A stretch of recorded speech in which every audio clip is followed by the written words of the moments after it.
here anyway. It's not like you have any amount of relevance here. The only person in your household wrestling cares about is your boyfriend. Ooh. I'm married, baby.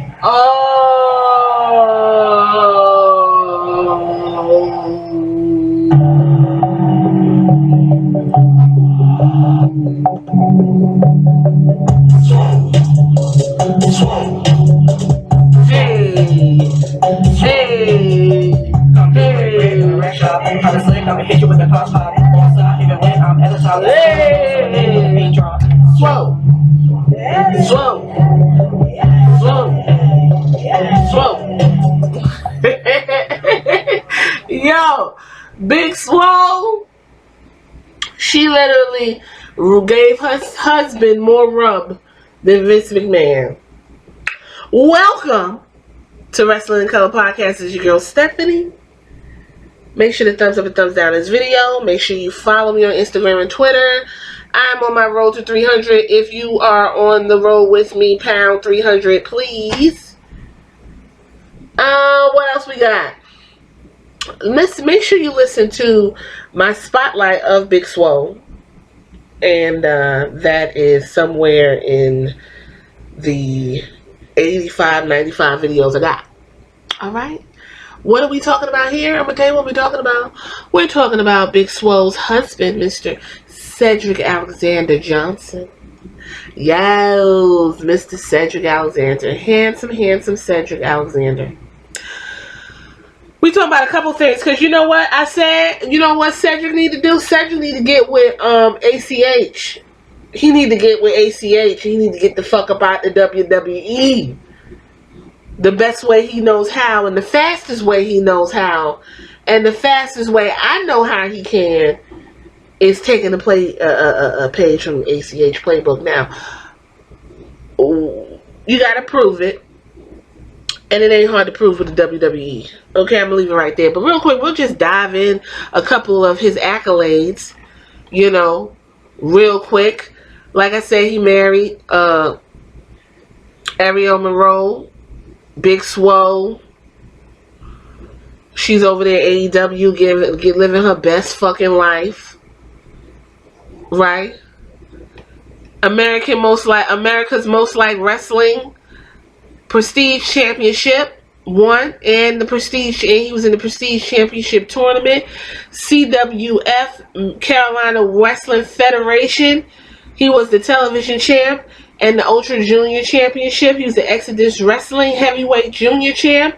He was the Premier Wrestling Federation World 1 Heavyweight Champ. He was the Premier Wrestling Experience Heavyweight Champ, Innovative Television Champ, EVO Pro Wrestling Heavyweight Champ, Pro Wrestling Illustrated ranked him number 28 in 2018. WrestleForce Champ 2 times. He was a 24/7 champ 1 time. He was a Cruiserweight Championship for a very long time. And he was in the Cruiserweight Championship tournament. Those are his accolades. He also is in WWE's terrible ass 2K franchise. As of late, I'm not talking about the one that's on Super Nintendo, because, oh my god, I used to love those. He was on 205 Live for a very long time, and then went on ahead and got promoted, demoted, whatever you want to call it, to Raw, where he was getting a push, but I don't know what the fuck happened. Everyone's still trying to figure out what the fuck happened, and the last straw was when Cedric got pinned by Riddick Moss, who is the 24/7 champion in like 2 minutes, less than 2 minutes. That was the last fucking straw for a lot of us fans of Cedric Alexander, because we trying to figure out what the fuck is going on here. Why the fuck did that happen? What did he do?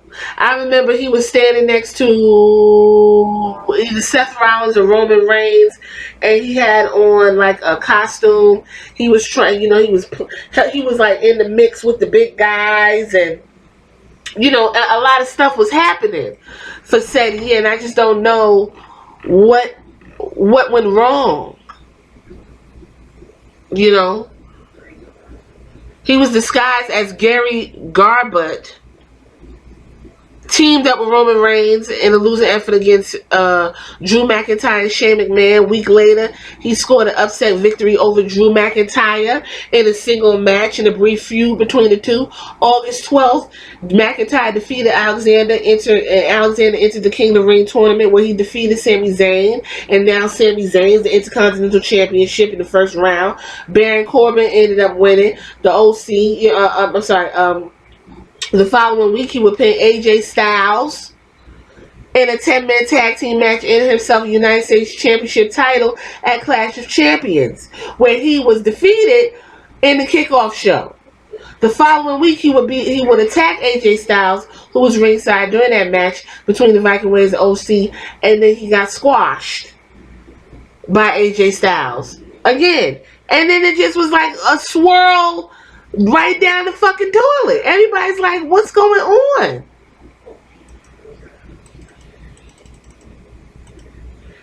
So I don't know, and I don't want to say it's because of his skin. I don't want to say it's because of his stature. He is a superior athlete. There's no question about that, no doubt about it. He rises to the occasion on 205 Live. He literally was putting on 5-star matches on 205 Live. Even if, I didn't watch 205 Live that heavy, but I watched it. And he held that belt for 181 days. Okay? He went up against Mustafa Ali, Buddy Murphy, Kalisto, was at the Royal Rumble, Enzo Amore, whether you like Enzo or not, he was very entertaining. He went up against him. For a whole year, 2 years he was there. I don't know what's going on. He worked for Ring of Honor. Tag team with Caprice Coleman. Singles wrestler. Kota Ibushi, he worked with him. Signed WWE, went to 205 Live, like I said, WrestleMania, won a tournament, and won the Cruiserweight Champion. And he had a good, strong run. He's 5'10"? Like, I don't know what the fuck is the problem. He's 30 years old. He got a lot of miles left on him. A lot of miles. He a good looking black dude, healthy looking. He could be a great role model. He could be a great ambassador to the WWE. I'm trying to fucking figure out what the problem is. He got a great smile. What is it? He's not that spectacular on the mic. But honestly, half of the fucking roster can't talk. Outside of Daniel Bryan, what's his name? Kevin Owens, Sami Zayn. Who? Half the roster can't talk on the microphone, so I don't even want to hear that. It's like when I was talking about what's the other one? Damn, I gotta Apollo Crews.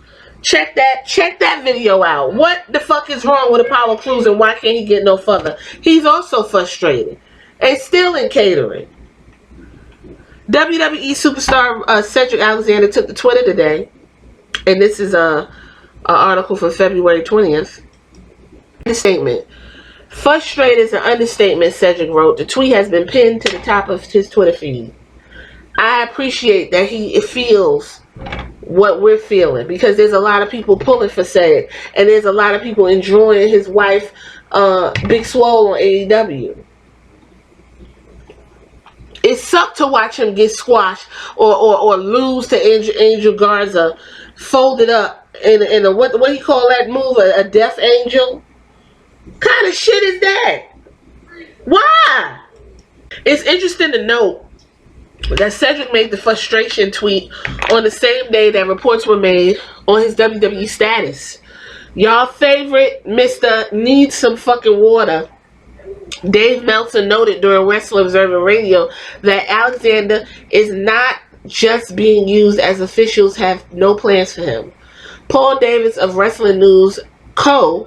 then reported a follow-up to the original report, noting that there are said to be no backstage issues with Cedric. Okay, so he ain't got no fucking heat. Braun Strowman is a fucking a heat sensor. He stays with heat. But the WWE Chairman, CEO Vince McMahon, simply does not see him as a big star right now. The report also noted that Vince will listen to Heyman on some ideas, but other ideas he can be closed-minded. And right now he sees nothing in Alexander.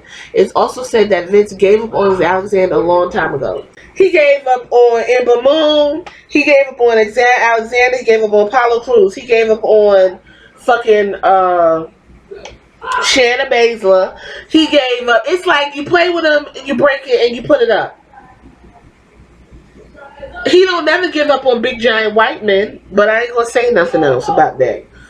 It was reported back in September 2019 that Vince had made the decision to bury Alexander in his hometown match against the WWE United States Champion AJ Styles, and that's exactly what happened at the Clash of Champion pay-per-view. Despite Raw Executive Director Paul Heyman wanting to push him, their match ended up being moved to the kickoff pre-show that same night. Heyman reportedly had plans to give Cedric a slow build push to the top, but plans were reportedly nixed by Vince. It looks like Cedric is still feeling that decision that Vince reportedly made last fall. Cedric lost an easy match to Angel Garza, but his last Red Brand TV match before was December 16th loss to Bobby Lashley. Cedric defeated Shelton Benjamin on February 6th on a main event episode. We're going to talk about main event. But lost the current 24/7 champion Riddick Moss in his main event debut on January 3rd. Cedric defeated Shelton on January 23rd on another main event episode, and he defeated Eric Young. Remember Eric Young? Remember them? Before he lost again on Raw, he stays on main event.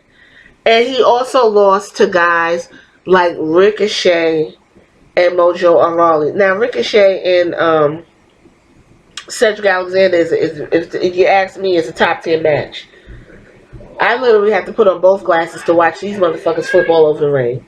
I'm not even going to get into Ricochet because I was going to really take my time and figure Ricochet out. But after Ricochet told us to be quiet and he likes where he's at, Ricochet gives me Booker T vibes. Fucking Shelton Benjamin gives me Booker T vibes.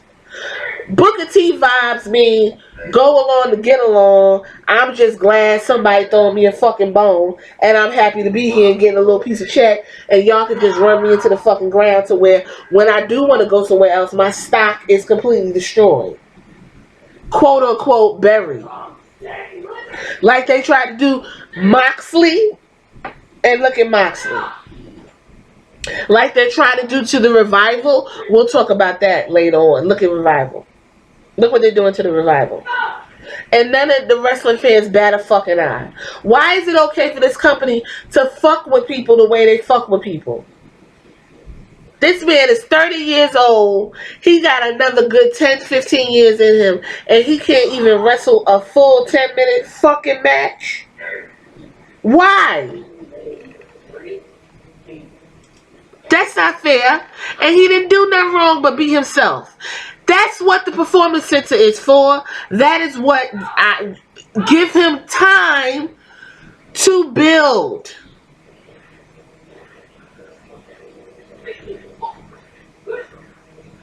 Give him time to build. Why do I say maybe take a look at ACH?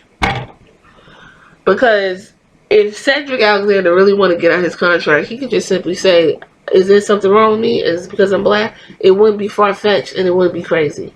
Now, I read these comments and people going in talking about, oh, because he black and he's black. Listen, WWE has a terrible fucking track record, so it wouldn't be an issue.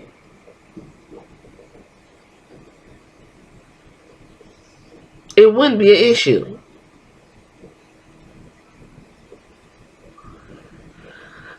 He needs to come up out of there because I'm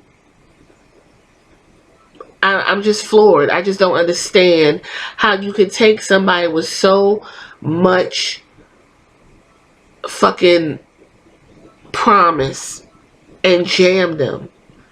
I'm still waiting for Mustafa Ali. What Mustafa Ali did not to get on TV. I mean, his gimmick is stupid, but what? Why do y'all sign to WWE when you can clearly see how other people get fucked over? I'm not going to understand it. I'm not. I don't know. I'm going to say this. Something got to give. Cedric, I hope you can get out. But if you got to take drastic measures to do it, do that. Now, when I say ACH, I totally support ACH and that blunder that WWE pulled. Look how they handle that. Look how they handle drug abuse. Look how they handle any fucking thing. Look how they handle the WrestleMania. Look how they handle it. If you let them know, listen, I feel like there's something amiss. I feel like it's some discrimination going on against wrestlers that aren't big white men. You will be on your way to get the fuck out of the WWE. I guarantee you. I guarantee you. Now I'm gonna read I'm gonna read how a majority of the fucking wrestling community thinks when it comes to black wrestlers. This person said, let's not forget he did it to himself. When Jordan Miles was calling WWE racist on a daily basis, Cedric hopped on the bandwagon with his wife and was making snide remarks about how she couldn't wait for her husband to be out of WWE. Why the hell would they just forget that and start pushing him again? Because business is a business. They shouldn't be petty about these things. When you're criticized like that as a business, you should find out what the issue is and fix it. Someone else would have said, oh, flat doodle, what a ridiculous statement. Not every criticism is correct or justified. In this case, there was nothing to correct. It was merely a matter of race baiters trying to start a fake race war. The only thing to do was to get rid of the guy who started this, and luckily he showed himself at the door. See what I'm saying? I don't know what else to say. I just hope he doesn't turn into the go along to get along guy. And I'm going to continue to root for Cedric, and I hope his contract is coming up soon. I hope he didn't sign an extended 5-year deal because they're giving him shits out like potato chips. Just so you don't go nowhere else. I hope he's able to join his wife or go other places because they do have a child together. I hope they can, get what they need to get out of what he's going through and move on. But honestly, this ain't it, bro. This ain't even it. They pushing Humberto Carrillo harder than they pushing Cedric. And I understand that he doesn't have the greatest mic skills. So put him in NXT and let him learn. Teach him. That's the whole fucking point of the Performance Center. Last time I thought maybe people need to be more mindful of where they're signing to. Yes, I know WWE is the pinnacle, but baby, that's not the only ball game in town. I'm going to leave it at that. Y'all tell me what you think. Why is Cedric getting buried? Do you think he's being buried? What do you think Cedric needs to do to get out the WWE? Or what do you think he needs to do to get a push and to be, recognized? Let me know. Hit me in the comments. I love talking to y'all. Pound roll to 300 if you made it this far. Make sure you follow me on Instagram and Twitter. This is Wrestling in Color. Later!